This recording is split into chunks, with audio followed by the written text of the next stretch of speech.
fi nafsihi dzakartuhu fi nafsi. Siapa yang menyebut diriku di dalam dirinya. Ada suara nggak kalau kita ngomong sendiri? Nggak ada.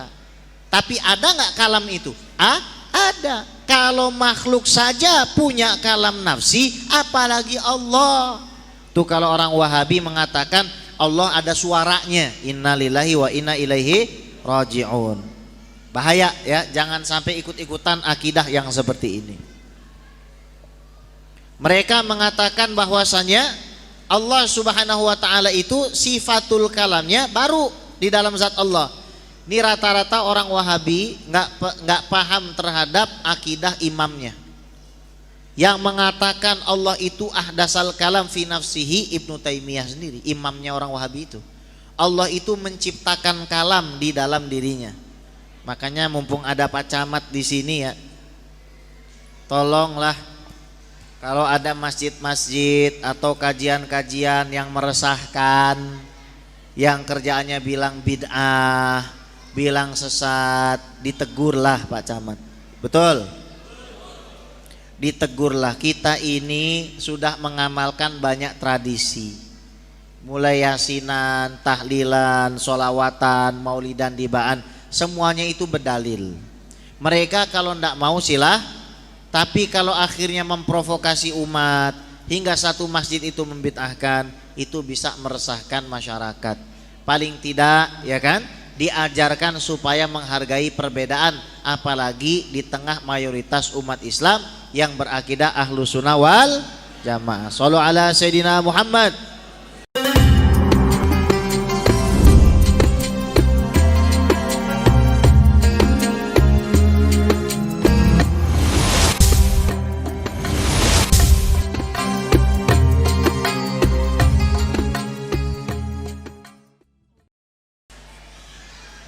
Bismillahirrahmanirrahim. Uhayyikum bitahiyyatil Islam. Assalamualaikum warahmatullahi taala wabarakatuh.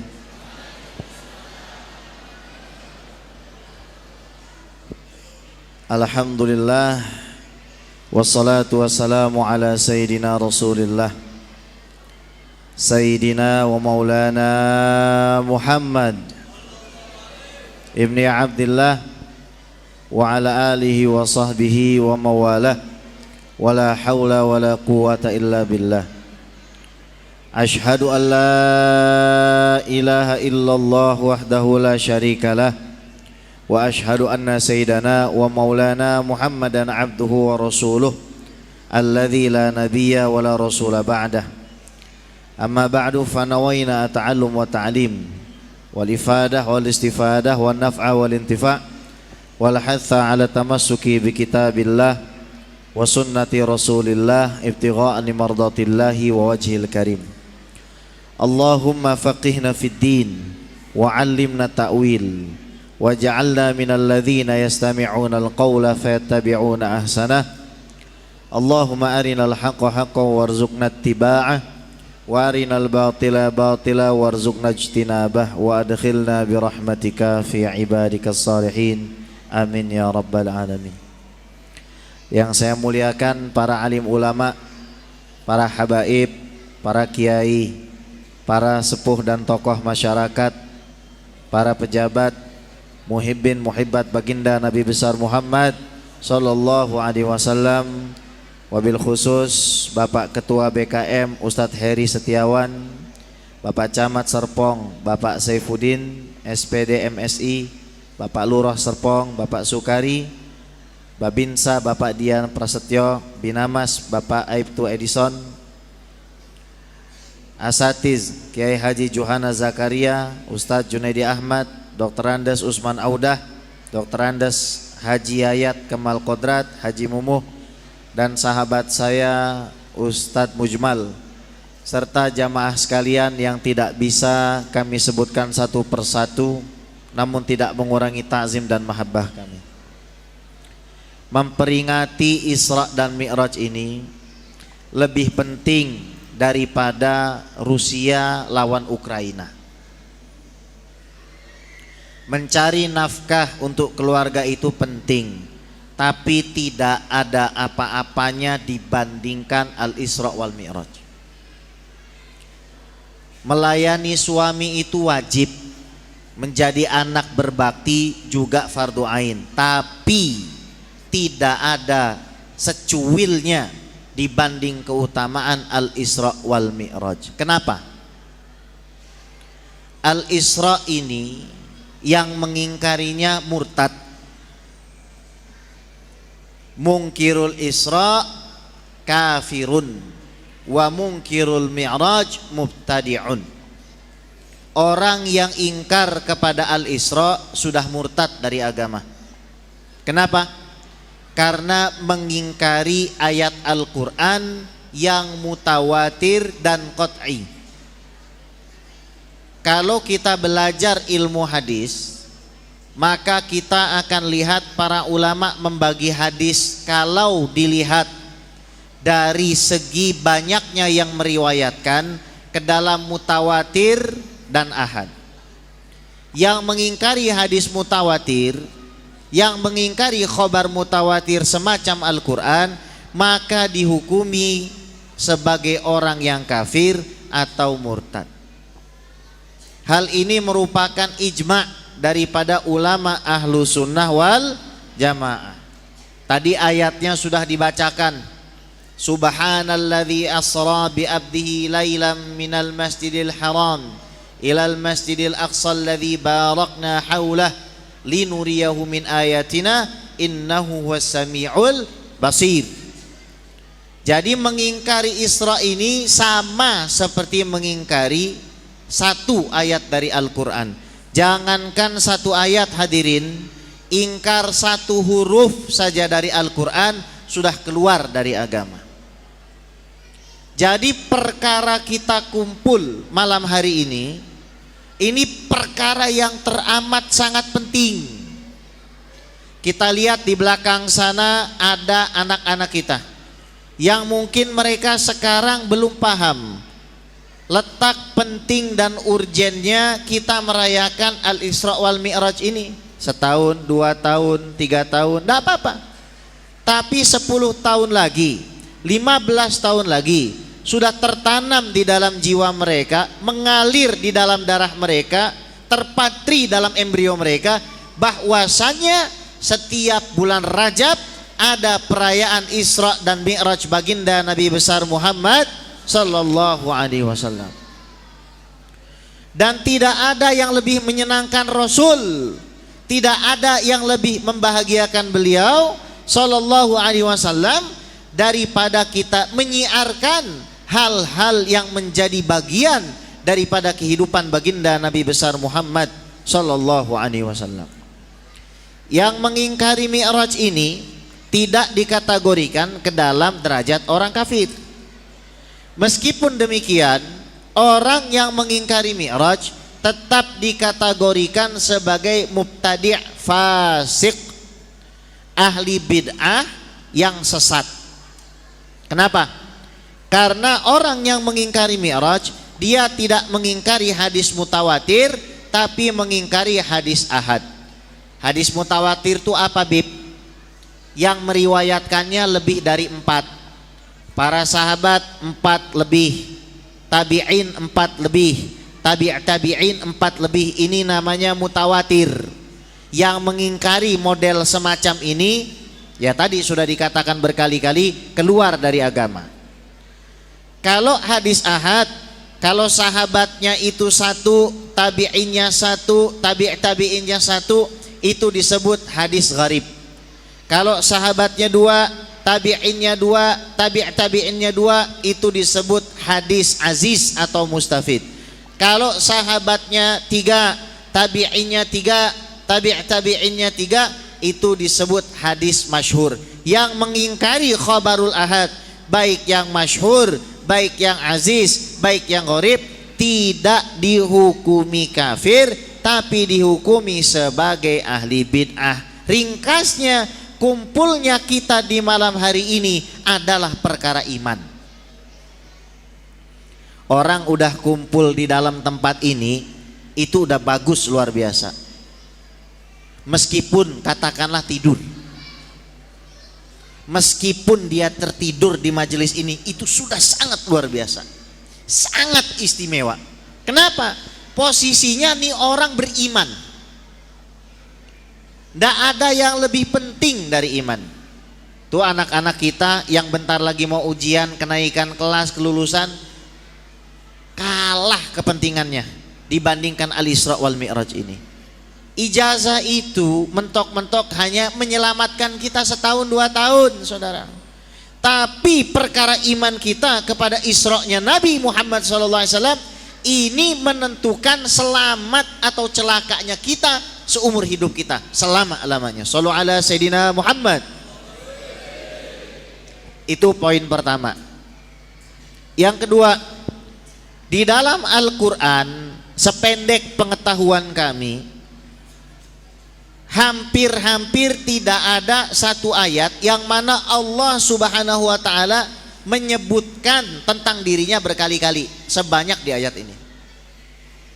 Subhana, maf'ul mutlak, tu i'rabnya li fi'lin mahdhuf wa taqdiruhu usabbihu. Subhana, maha suci. Siapa yang maha suci? Allah. Alladzi asra, yang memperjalankan. Siapa yang memperjalankan? Allah. Bi abdihi, hambanya. Nyanya kembali kepada siapa? Allah.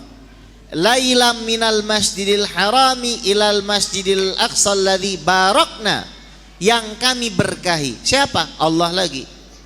Haulahu linuriyahu, supaya kami memperlihatkan min ayatina, dari tanda-tanda kekuasaan kami. Siapa yang memperlihatkan? Allah lagi. Innahu, Allah lagi. Dialah Allah lagi. As-Sami, yang maha mendengar. Allah lagi. Al-Basir, Allah lagi. Jadi perkara Isra ini perkara tentang Allah. Allah ngajari kita supaya hidup bergantung kepadanya, bukan kepada yang lain. Apa kira-kira yang menjadi pondasi latar belakang Al-Isra wal Mi'raj ini, Bapak Ibu hadirin? Nabi Muhammad SAW kehilangan 2 orang yang sangat berharga. Abu Thalib, ini kalau perkara Abu Thalib khilaf di kalangan para ulama. Memang ada sebagian ulama mengatakan Abu Thalib ini masuk ke dalam neraka. Sebagian lagi posisinya adalah tawakuf, tidak mau membicarakan terlalu panjang. Namun para ulama Sadah Alawiyah, keturunan dari Al-Imam Ahmad Al-Muhajir bin Isa dari Hadramaut, dan juga guru-guru kami di Mesir, semisal Syekh Ali Jum'ah Muhammad Abdul Wahab, mengatakan bahwa Abu Thalib ini masuk ke dalam surga. Dalilnya mana, Bib? Zaman sekarang kan ada tuh orang-orang yang suka nanya dalilnya mana, betul? Dari Said Abbas, paman Rasulullah Sallallahu Alaihi Wasallam, bahwasanya beliau berkata kepada Rasul, ya Muhammad, innahu qad qala kalimatan amartana biha. Wahai Muhammad, sesungguhnya Abu Thalib itu sudah mengatakan kalimat yang engkau perintahkan kepada kami, la ilaha illallah Muhammadur Rasulullah. Jadi menurut riwayat ini, sebagian besar para ulama ahlu sunnah wal jamaah mengatakan Abu Thalib itu masuk ke dalam surga. Yang kedua, Siti Khadijatul Kubra. Ini unik. Kita kalau kehilangan perempuan kayaknya nggak harus sampai diberangkatkan ke 7 lapis langit. Kalau kehilangan hanya seorang wanita saja, saya kira yang menggantikannya itu banyak. Tapi pertanyaannya, kenapa kok Allah Subhanahu wa ta'ala sebegitu sayangnya kepada Siti Khadijah, sehingga di dalam hati Nabi Muhammad SAW tidak ada wanita yang melebihi beliau. Bayangkan Bapak, Nabi Muhammad SAW seumur hidup beliau menikah, 25 tahun beliau menikah dengan Siti Khadijah, satu kali pun tidak pernah meminta. Bu, itu Rasul kalau haus tidak pernah bilang aku haus. Kalau lapar tidak pernah bilang aku lapar. Kalau letih tidak pernah bilang aku letih. Sebelum Nabi bilang aku lapar, makanan sudah dihadirkan Siti Khadijah selama 25 tahun. Sebelum Nabi mengatakan aku haus, makanan minuman sudah dihidangkan di depan beliau. Sebelum Nabi mengatakan aku capek, peraduan sudah disiapkan oleh Siti Khadijah. Bisa terbayang gak Pak? Kita nikah 25 tahun tidak pernah meminta,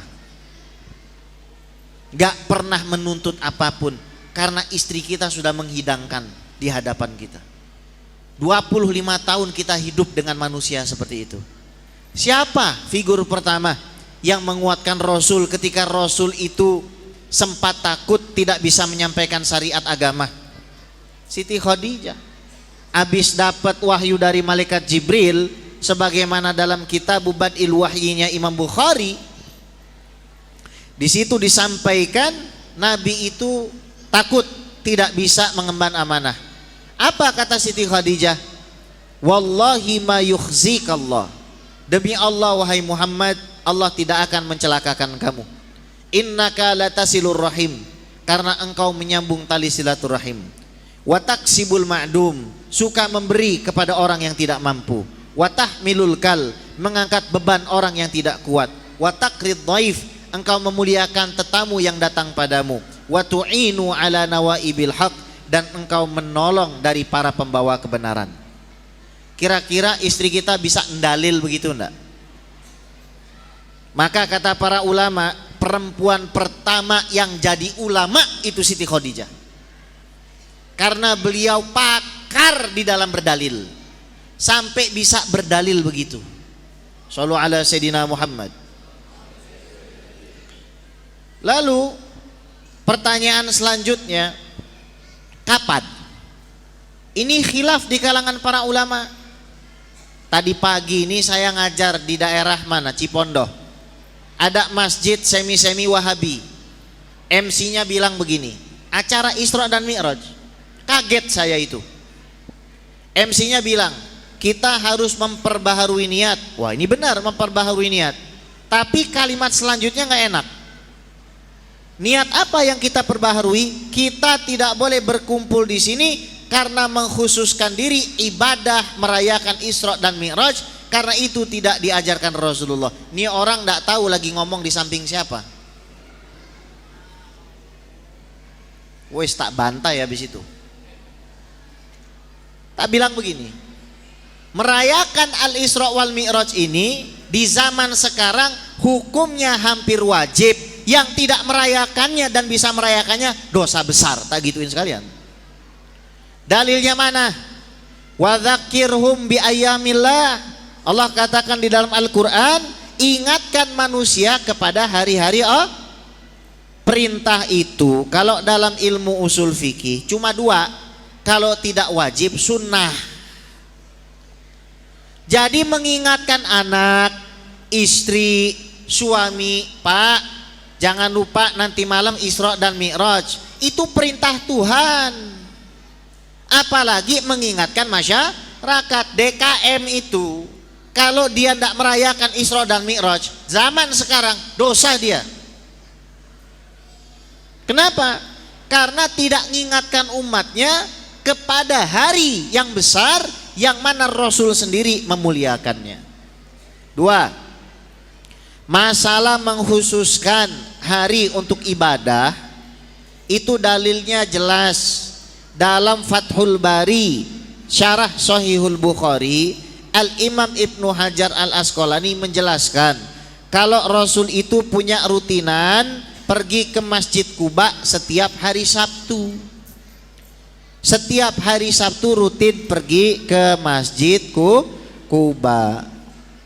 Karena itulah kata beliau, ini sebuah dalil bahwa boleh mengkhususkan hari-hari tertentu untuk ibadah. Shallu ala Sayyidina Muhammad. Dari tadi saya aus tapi nggak ngelihat gelas di sini. Jauh-jauh datang dari Kuningan Sampai ke sini nggak ada gelasnya. Ini kayaknya kita disuruh minum sama plastiknya. Shallu ala Sayyidina Muhammad. Ini panitia lambat amat nyari gelas ya.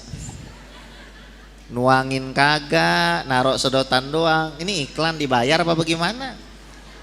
Shallu ala Sayyidina Muhammad. Baik. Jadi ulama ada yang mengatakan bulan Ramadan Isra dan Mi'raj. Nah loh. Ada lagi yang bilang bulan Sya'ban. Berarti masih bulan depan. Tapi mayoritas ulama aswaja mengatakan 27 Rajab.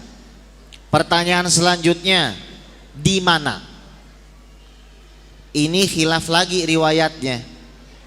Dalam Sahih Bukhari disebutkan tuh Nabi SAW posisinya di dalam rumah. Dalam riwayat yang lain posisinya di depan Ka'bah. Dijemput oleh 3 malaikat. Malaikat pertama Jibril, yang kedua adalah Israfil, yang ketiga adalah Mikail yang membagikan rezeki. Israfil niup sangkakala. Dibawa kemana Jibril?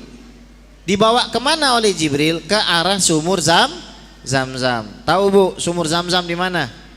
Sumur Zam-Zam itu posisinya hanya beberapa meter dari Ka'bah. Itu aslinya sumur Zam-Zam di situ.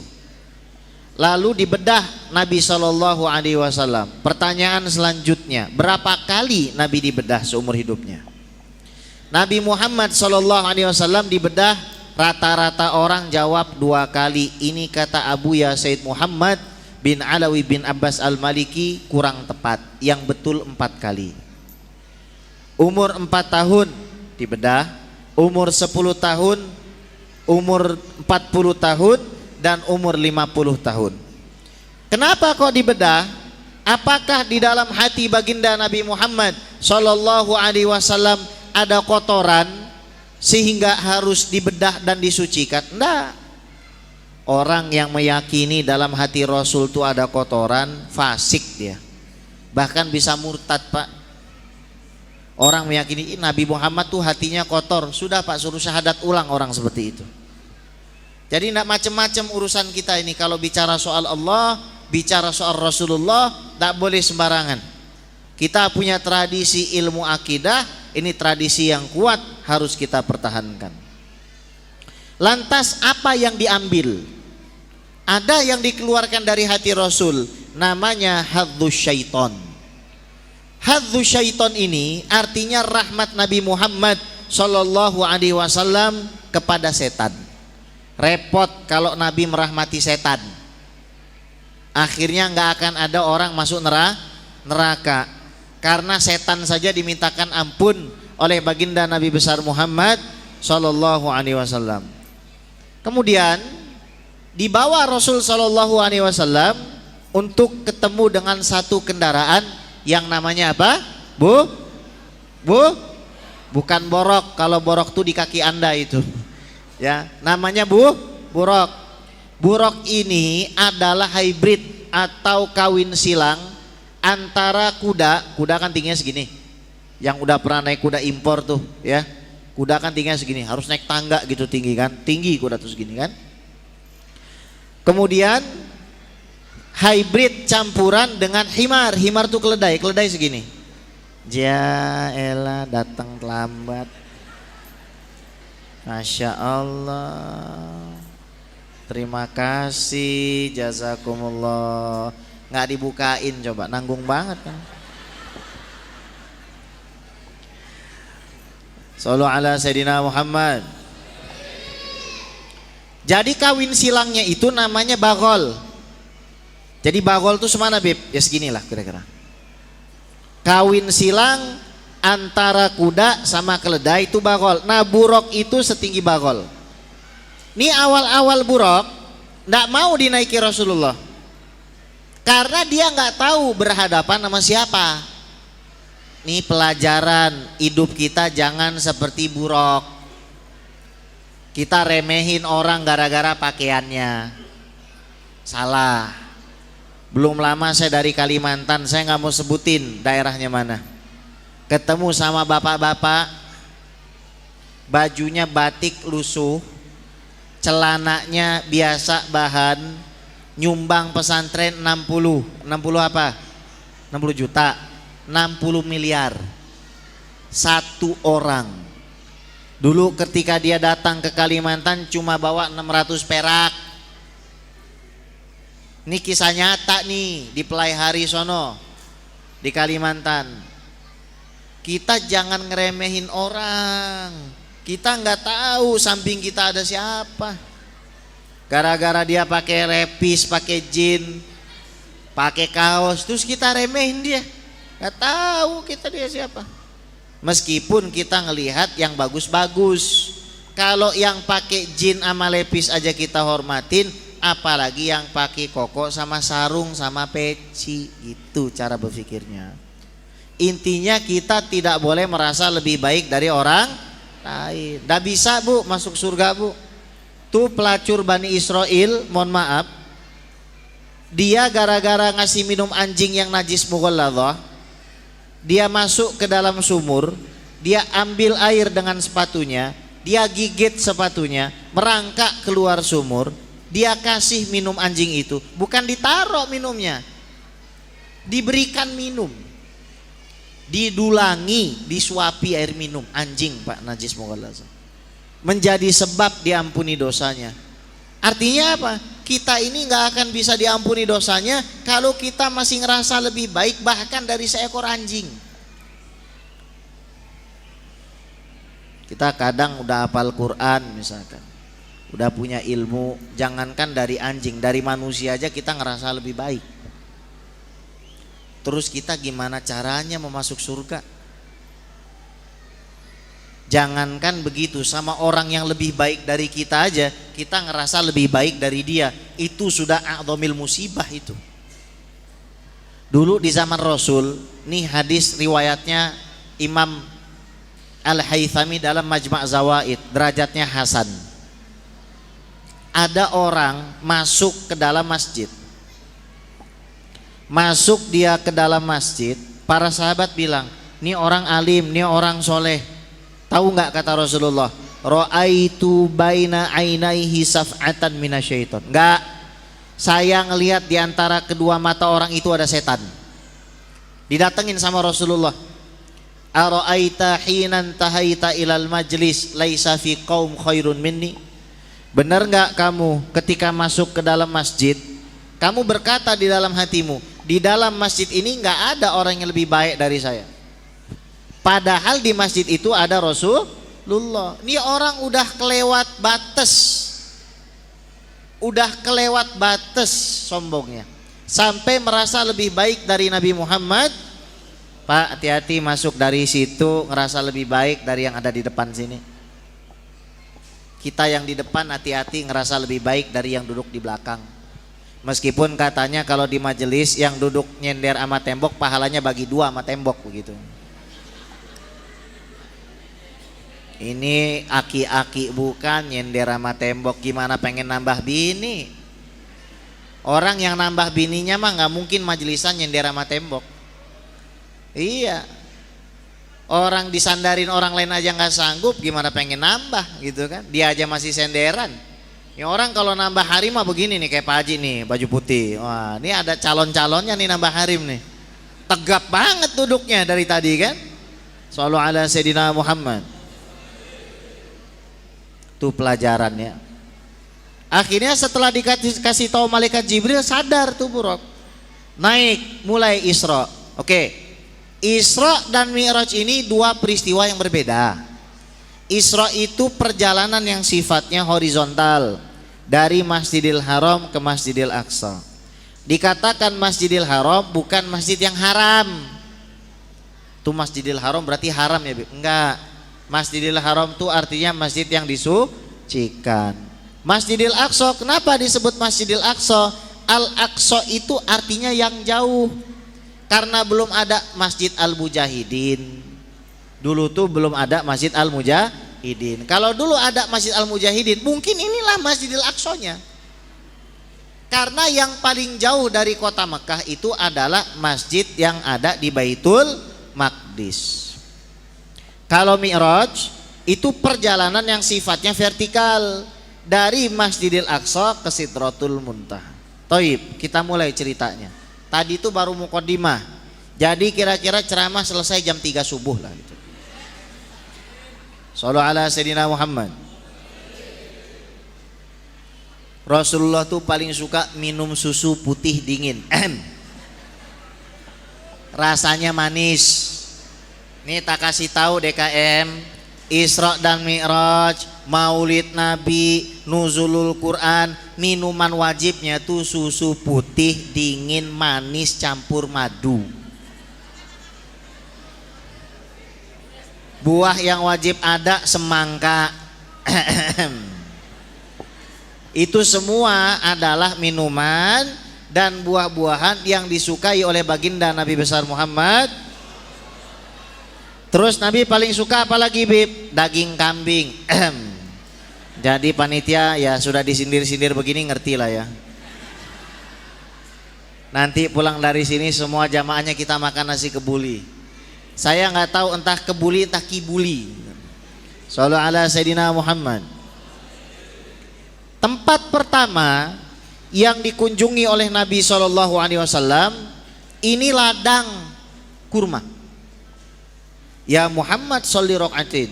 Muhammad sholat 2 rakaat. Akhirnya Nabi sholat 2 rakaat di situ. Ditanya sama malaikat Jibril, "Atadri aina sholaita?" Kamu tahu nggak kamu sholat di mana? Saya nggak tahu. Sholaita fit Thayyibah. Kamu sholat di Thayyibah. Tahu Thayyibah? Madinah Al-Munawwarah. Bentar lagi nih, dalam 5 menit pasti saya yakin ganti warna putih nih. Saya lihat ada yang gerak-gerak di belakang saya ini. Kayaknya sedang dikoordinasikan ini. Cepat gitu. Pokoknya kalau 10 menit belum datang nih minuman, selesai ceramah kita. Baik.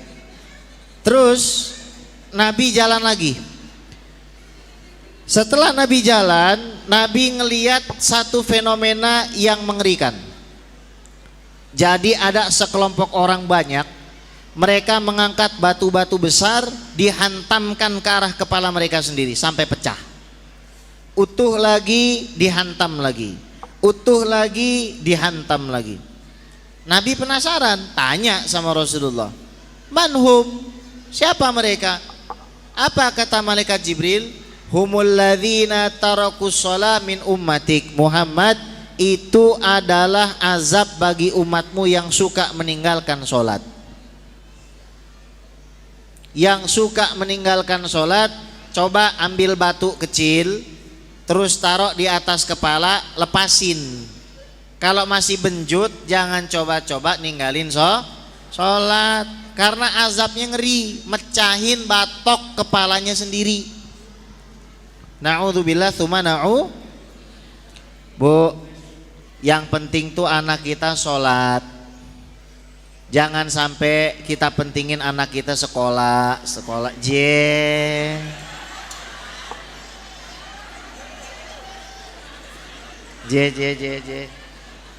Bisa aja, Masya Allah. Coba lihat. Bentar. Ya. Panas. Rasul masukannya yang dingin. Tapi saya dapat amalan tadi sebelum kesini. Katanya kalau susu panas dibacakan surat Yasin 3 kali dingin. Benar. Katanya kalau ini kita bacakan Yasin 3 kali dingin dia. Benar, Bu? Shallu ala Sayyidina Muhammad. Sambil kita nunggu dia dingin ya. Siapa tahu lah habis ini ada datang bawa es batu. Jalan lagi Rasulullah, cium bau harum. Ini bau harum apa Jibril? Itu bau harum tulang belulangnya Siti Masyitoh. Bu, Masyitoh itu nama atau bukan? Bukan, ya so tahu. Masyitoh itu gelar, Masyitoh itu profesi, Masyato yamsyutu itu artinya menyisir. Masyitoh artinya tukang sir. yang namanya Siti Masitoh sisiran saban hari itu. Ini orang Masya Allah nih waliyah, wali besar ini Siti Masitoh ini. Karena ya lawannya Fir'aun. Jadi lagi nyisirin putrinya Fir'aun, sisirnya jatuh. Terus dia ngomong, Bismillah halaka Fir'aun, Bismillah celaka bapak ente. Waduh, kita lagi nyisirin anak bos, tiba-tiba sisirnya jatuh, kita laknat bapaknya dia. Ngamuk gak dia? Ngamuk. Dia bilang sama Siti Masitoh, kalau kamu tidak mau meralat ucapanmu, kamu saya adukan sama bapak saya. Aduin aja, saya gak takut. Akhirnya dipanggil sama Fir'aun, ya Masitoh, alaki rabban ghairi. Masitoh, kamu punya Tuhan selain saya kah?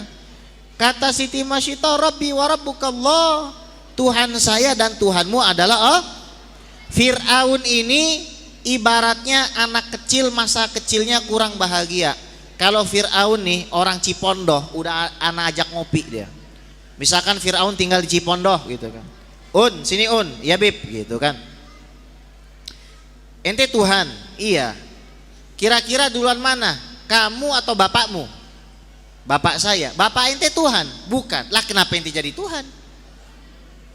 Yang harusnya jadi Tuhan itu pasti duluan. Saya mau tanya, handphone sama yang bikin duluan mana?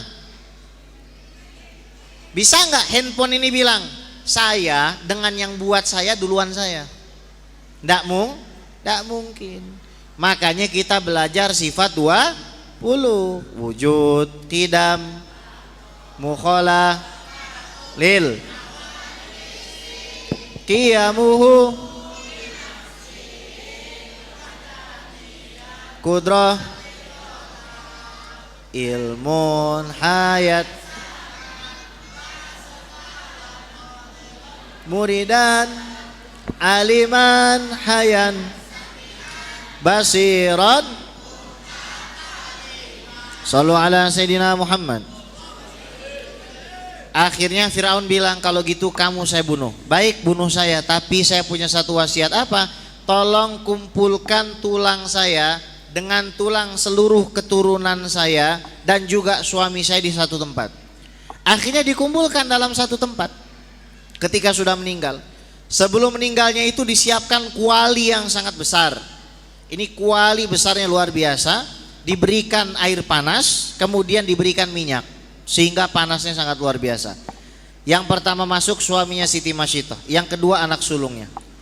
Ketika Siti Masitoh hendak masuk, takut beliau, ragu. Kenapa? Karena masih ada anak yang disapih. Ini anak masih kecil, kenapa harus mati ya Allah? Ini anak masih bayi, belum kenal dunia ya Allah. Tiba-tiba anak bayi itu ngomong, ya ummi la takhafi wa la tahzani fa innaki alal haq. Ibu, gak usah ibu sedih dan gak usah ibu takut, karena kita berada di jalan yang benar. Ini adalah kalimat yang saya kira setiap orang tua ingin mendengarnya dari anak-anaknya. Maka anak-anak kita itu jangan sampai kita biarkan terlepas begitu saja. Kata Nabi SAW, alzimu auladakum wa ahsinu adabahum. Pepet terus kamu punya anak dan perbaiki adab mereka. Kami punya putri namanya Fatimah, umur 3 tahun alhamdulillah sudah hafal Aqidatul Awam. 3 tahun itu. Hampir 4 tahun sudah hafal 40 hadis.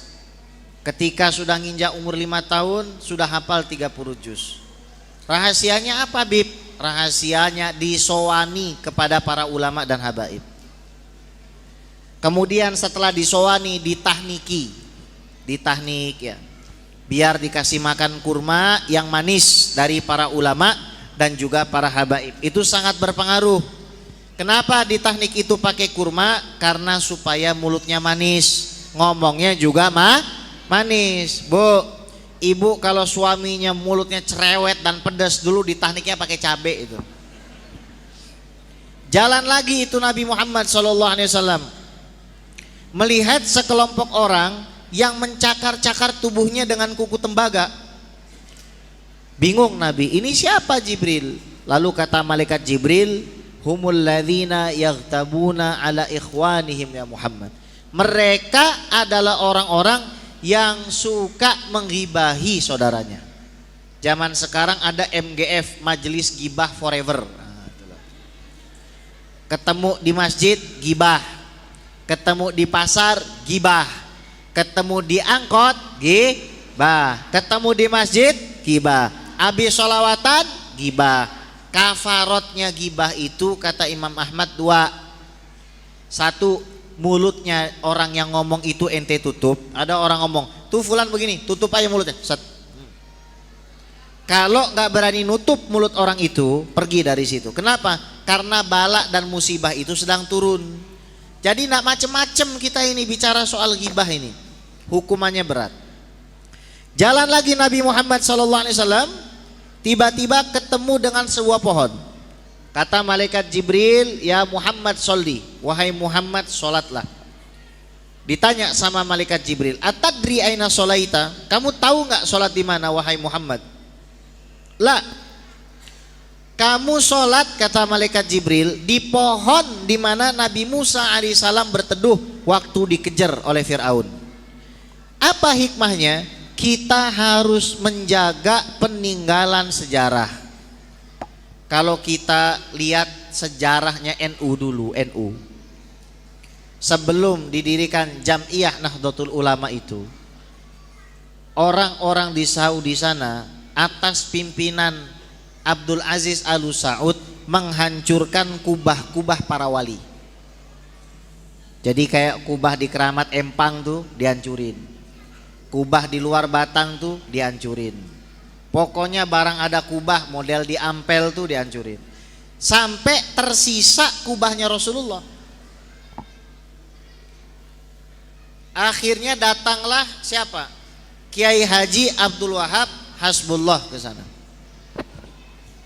Dialog akhirnya sama Abdul Aziz Al Saud. Akhirnya dibiarkanlah kubahnya Rasulullah itu. Sampai sekarang kalau Anda umroh atau haji kunjungan ke Madinah, Anda bingung masuk ke Baqi. Ini kuburannya siapa Anda nggak tahu. Puluhan ribu sahabat dikuburkan di situ kita nggak tahu. Di mana kuburan Siti Fatimah? Kita nggak tahu. Di mana kuburannya Abu Hurairah? Kita nggak tahu. Di mana kuburannya Abu Talha? Kita nggak tahu. Kuburannya Ummu Sulaim? Kita nggak tahu. Kuburannya Sayyidina Talha, Sayyidina Zubair? Kita nggak tahu. Bayangkan kalau misalkan kita mati besok, di nisan kita tidak ditulis apapun. 100 tahun lagi bahkan cucu kita tidak percaya kalau kita pernah ada.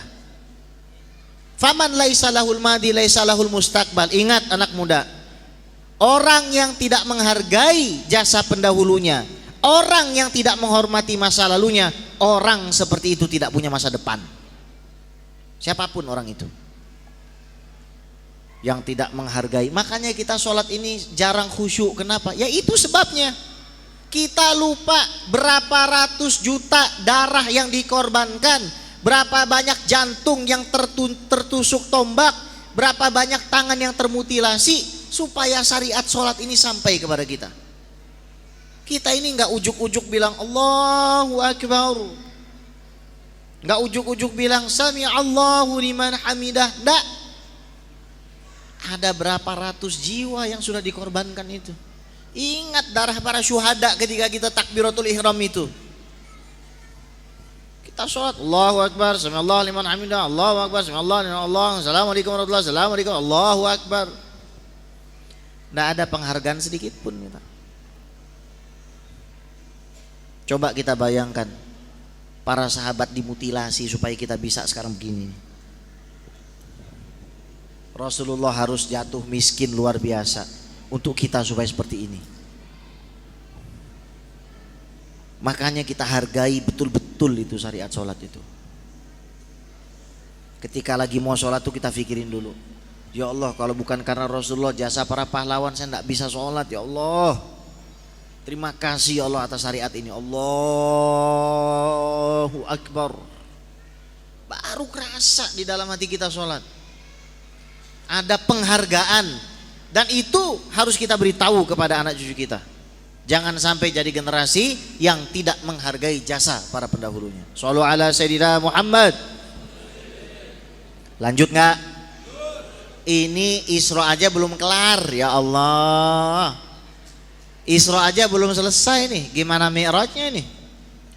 Jalan lagi Rasul. Jalan sampai ke satu bukit, disuruh sholat. Ditanya lagi, ente tahu nggak sholat di mana? Nggak tahu. Terus kata malaikat Jibril, kamu sholat di Tursina, tempat Nabi Musa menerima wahyu.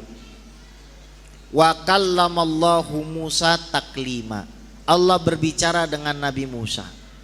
Dalam ilmu balaghah, kalau ada isim masdar ya'ti ba'dal fi'li, datangnya setelah fi'il, fayalzamu annahu haqiqah, maka itu adalah bagian hakikat, tidak boleh ditakwil.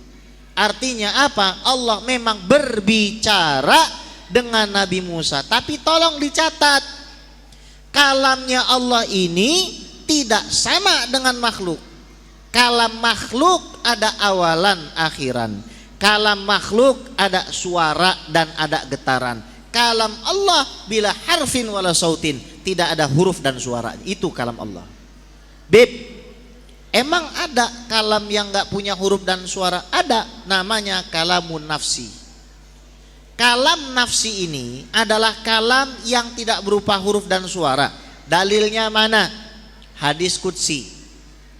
Man dzakaroni fi nafsihi dzakartuhu fi nafsi. Siapa yang menyebut diriku di dalam dirinya. Ada suara nggak kalau kita ngomong sendiri? Nggak ada.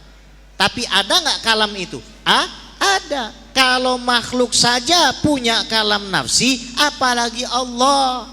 Tuh kalau orang Wahabi mengatakan Allah ada suaranya, innalillahi wa inna ilaihi raji'un.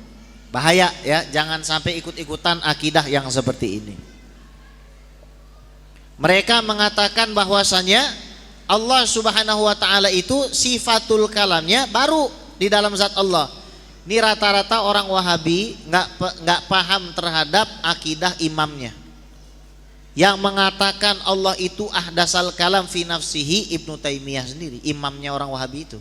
Allah itu menciptakan kalam di dalam dirinya.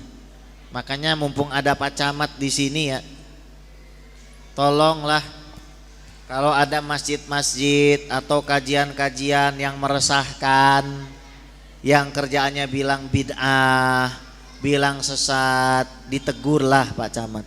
Betul? Ditegurlah. Kita ini sudah mengamalkan banyak tradisi, mulai yasinan, tahlilan, sholawatan, maulidan, dibaan, semuanya itu berdalil. Mereka kalau tidak mau silah, tapi kalau akhirnya memprovokasi umat hingga satu masjid itu membid'ahkan, itu bisa meresahkan masyarakat. Paling tidak ya kan, diajarkan supaya menghargai perbedaan, apalagi di tengah mayoritas umat Islam yang berakidah ahlu sunnah wal jamaah. Shallu ala Sayyidina Muhammad. Jalan lagi Rasul, jalan lagi ke satu tempat yang namanya Bethlehem. Baitul Lahmi, bait rumah, lahmun daging, Bethlehem the house of the lamb. Itu Bethlehem artinya. Nabi sholat di tempat kelahiran Nabi Isa. Masalah Isra dan Mi'raj ini juga masalah akidah. Di dalam masalah akidah nih nggak boleh baper. Waktu kami ngajar di Australia dulu, tahu Bu Australia Bu? Bogor sonoan dikit no. Kami buka masjid namanya The First National Open Mosque. Jadi masjid itu kami buka pertama kali supaya orang non muslim bisa masuk. Karena kami di sana mengalami diskriminasi yang luar biasa. Jangan ditanya. Kepala babi dipotong ditaruh di mihrab di sana itu. Kami dilempari telur busuk di sana. Saya keluar dari masjid jam 9 malam, dipanggil sama orang sudah agak tua, diajak salaman. Selesai salaman, saya salamannya dipencet kenceng banget itu, diremes tangan saya itu. Terus dia bilang apa? Saya veteran perang dari Israel. Akhirnya masjid kita buka supaya apa? Bisa diskusi. Kita undang orang Hindu, orang Buddha supaya datang kan. Tanya tuh salah seorang dari saudara kita yang beragama Kristen, what is the difference between Jesus in Islam and Jesus in Christianity. Apa tuh artinya tuh? Itu jin Inggris lagi masuk sini. Apa bedanya Yesus dalam agama Islam dengan Yesus dalam agama Kristen? Ini akidah nggak boleh baperan dong. 1 tambah 1 sama dengan 2. Mau orang kasih saya 1 triliun, nggak mungkin saya bilang 1 tambah 1 sama dengan 3 tuh nggak mungkin. Kita berdua sama-sama sepakat bahwasanya Yesus itu terbentuk dari bagian-bagian. Sepakat, sepakat. Darah membutuhkan kepada daging, daging membutuhkan tulang, tulang membutuhkan kulit, kulit membutuhkan tempat. Something in need can never be a god. Kullu ma yahtaju ila ghairihi la yumkinu ayyakuna ilaha. Sesuatu yang membutuhkan kepada selainnya tidak mungkin jadi Tuhan. Kita ini untuk bisa jadi manusia membutuhkan satu sama lain. Darah kita butuh kepada kulit, kulit butuh tulang. Itu tanda kita tidak merupakan sesosok Tuhan. Jalan lagi Nabi Muhammad SAW ke Baitul Maqdis. Di sana Nabi Muhammad SAW jadi imam bagi para nabi dan rasul. Ini membuktikan bahwasanya sangat mungkin kita melihat arwah orang soleh yang sudah meninggal, meskipun di berbagai tempat yang berbeda. Dalam hadis Sahih Muslim kata Nabi, Ra'aitu lailata usriya bi Musa yusolli fi qabrihi. Saya melihat Musa alaihissalam sholat di dalam kuburnya ketika lagi Isra. Begitu sampai di Baitul Maqdis ngimami lagi. Artinya sangat mungkin bagi Allah Subhanahu wa taala mewujudkan itu. Ditambah Nabi mengatakan, man ra'ani fil manam fasaufa yarani fil yaqazah. Siapa orangnya yang melihatku dalam keadaan tertidur, maka akan melihatku dalam keadaan terjaga. Bapak Ibu tahu almarhum Zainuddin MZ? Tahu? Bisa dilihat YouTube nggak? Kira-kira kalau orang Tangerang lihat YouTube-nya Zainuddin MZ, orang Pontianak lihat, semuanya bisa lihat Zainuddin MZ-nya hidup apa udah meninggal. Ternyata di zaman sekarang orang sudah meninggal saja bisa dilihat di mana. Itu teknologi manusia. Kenapa orang Wahabi dan kawan-kawannya itu lebih percaya kepada YouTube tapi tidak percaya kepada kuasa Allah? Makanya orang kalau lagi maulid, lagi diba, lagi apa, itu kadang melihat kepada ruhnya Nabi Muhammad SAW. Ana punya sohib di Jambi itu. Masya Allah nih orang karomahnya luar biasa. Umur 25 tahun sudah doktor dia. Di Sudan. Jadi sejarahnya bikin pesantren itu, dia vakum ngajar di luar selama 1 tahun, gak ngajar. Kenapa? Karena dapat isyarah dari Rasul dan dari kakeknya. Dalam waktu 1 tahun santrinya 900 orang. Di tengah hutan loh itu. Masya Allah beliau ini. Ada orang datang bawa Alphard, dijual Alphardnya buat pesantren. Datang bawa Mercy, dijual Mercy-nya buat pesantren. Sampai akhirnya datang bawa Pajero, bilang, kalau Ustadz jual, Ustadz nggak punya mobil, ana berikan tapi nggak boleh dijual, nggak dijual. Kurang 500 juta, dia minta sama Allah. Besoknya ada yang transfer 500 juta. Siapa yang transfer? Ini unik, rekeningnya transfer ke rekeningnya sendiri. Bapak punya rekening atas nama Bapak. Besok ada yang transfer ke rekening Bapak 500 juta, yang transfer Bapak sendiri. Kemarin saya sono lagi, apa katanya? Bib, anak kemarin ini baru pengen beli kitab 500 juta. Terus tadi pagi nih Bib, ada orang datang ngasih anak uang 500 juta buat beli kitab. Ini beneran Pak, nggak dongeng Pak. Ya Allah, orangnya beneran ada. Bulan kemarin baru dari rumah saya di Forestasi itu. Shallu ala Sayyidina Muhammad. Jalan lagi Nabi. Setelah jadi imam dan rasul, Nabi dikasih minum. Nah ini kayaknya udah dingin. Bismillahirrahmanirrahim. Alhamdulillah. Satunya khamar, satunya susu. Kata malaikat Jibril, untung kamu milih susu. Kalau kamu milih khamar, umatmu akan banyak yang menyimpang dari kebenaran. Saya singkat saja karena wajah-wajah kita sudah wajah-wajah bantal. Ini energi terakhir saya. Saya dari 10 hari ini dari Liwa, Lampung ya. Liwa jalur darat ke Oku. Dari Oku ke Martapura Lampung, ke Muara Enim, dari Muara Enim ke Palembang. Dari Palembang ke Jakarta sebentar langsung ke Pontianak. 5 hari, 1 hari 5 sampai 3 acara jauh-jauh. Pulang kemarin baru ngisi. Sekarang alhamdulillah ini adalah energi-energi terakhir ini. Tapi karena saya tahu bahwasanya Isra ini adalah kewajiban. Kalau saya tidak menghadirinya tanpa uzur maka saya dosa. Maka beruntunglah kita pada malam hari ini. Insya Allah semuanya dibalas dengan sempurna oleh Allah Subhanahu wa ta'ala. Pelajaran terakhir, Nabi kan diangkat ke atas. Apakah Allah artinya ada di atas? Ini kan sering dipertanyakan. Saya mau tanya, kira-kira mana yang lebih dekat sama Allah? Fir'aun yang di atas piramid atau Nabi Yunus yang dimakan ikan paus? Kalau jawab Fir'aun bisa keluar dari agama itu. Masa orang kafir dianggap lebih dekat?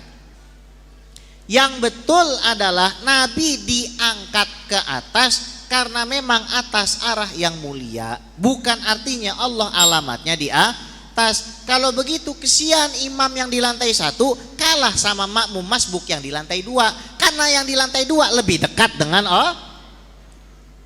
Gampang banget dekat dengan Allah. Bikin aja rumah tingkat. Gak usah sholat, tidur aja di atas. Kenapa? Sudah dekat dengan innalillahi wa inna ilaihi. Lagian namanya naik mah pasti ke atas. Emang pernah ibu bilang sama suami, Pak izin ya mau kemana? Mau turun ke atas? Gak pernah. Mau naik kemana? Naik ke bawah. Naik itu pasti ke atas. Kenapa Nabi diangkat ke atas? Karena atas itu arah yang paling mulia. Bukan karena Allah ada di atas. Kita ahlu sunnah wal jamaah meyakini Allah ada tanpa tempat. Kana Allahu ta'ala walam yakun syai'un ghairuhu. Akhirnya Nabi diperintahkan sholat 50 waktu, dikorting jadi 5 waktu. Turun sebelum subuh. 4 sholat tersebut sudah diajarkan kaifiatnya. Yang belum tinggal sholat subuh. Makanya sholat subuh waktu itu belum dilakukan. Banyak yang murtad itu. Saya gak percaya sama kamu Muhammad. Saya tahu kamu jujur, tapi ini sangat gak masuk akal. Bagaimana mungkin kamu bisa pergi ke Masjidil Aqsa dalam waktu 1 malam, sementara kami butuh waktu 1 bulan. Bagaimana mungkin kamu naik ke Sidratul Muntaha, sementara kami saja harus berbulan-bulan berlayar. Akhirnya pada murtad dan dicabut dari status para sahabatnya itu. Maka di sini kita bisa mengambil pelajaran.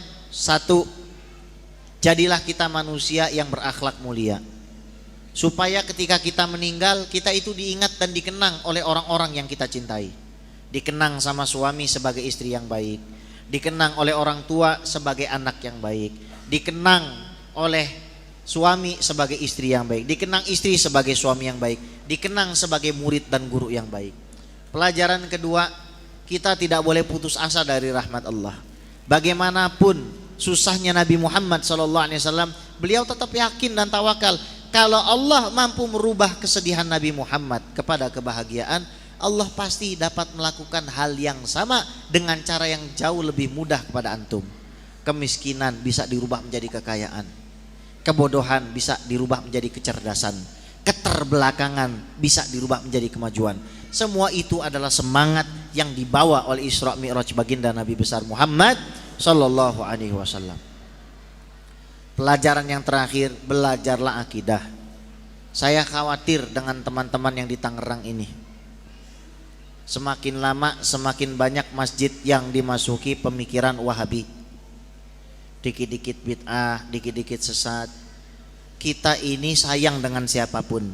Orang yang bahkan masih dalam kalangan umat Islam, seandainya dia khilaf di dalam masalah akidahnya, kita tetap mengharapkan dia masuk ke dalam surga.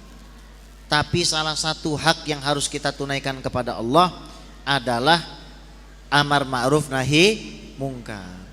Kalau misalkan ada orang akidahnya salah, kita wajib tegur dengan cara yang baik. Maka bekalilah diri kita, anak-anak kita dengan akidah Ahlus Sunnah wal Jamaah. Semoga kita semua dikasih kehidupan yang barokah, biar bisa beli rumah sama mobil mewah, pergi hajinya ke Mekah, sholatnya depan Ka'bah, tawafnya depan Ka'bah, sa'inya Safa Marwah, mabitnya di Mina Musdalifah, bisa lontar jumroh ula uso dan akobah. Kita semua rame-rame ziarah ke Madinah, pulang-pulang kita bikin kontrakan sama beli sawah, anak istri suami soleh dan soleha.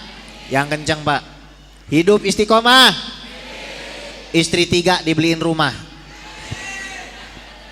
Saya mau berpantun, tolong dijawab ya. Oke, siap? Saya mau berpantun ya. Saya mau rekam, masukin Instagram saya. Jangan lupa follow Instagram saya, Habib Guest Official. Masya Allah ya. Ada ranting, ada kayu, I'm nothing without you. Satu lagi, lontong Padang, tahu Sumedang, meskipun jarak membentang, Habib Guest tetap sayang. Masya Allah. Ya udah, pulangnya yang rapi ya, biarin ibu-ibunya pulang duluan ya. Biarin ibu-ibunya pulang duluan, sendalnya yang rapi gitu ya.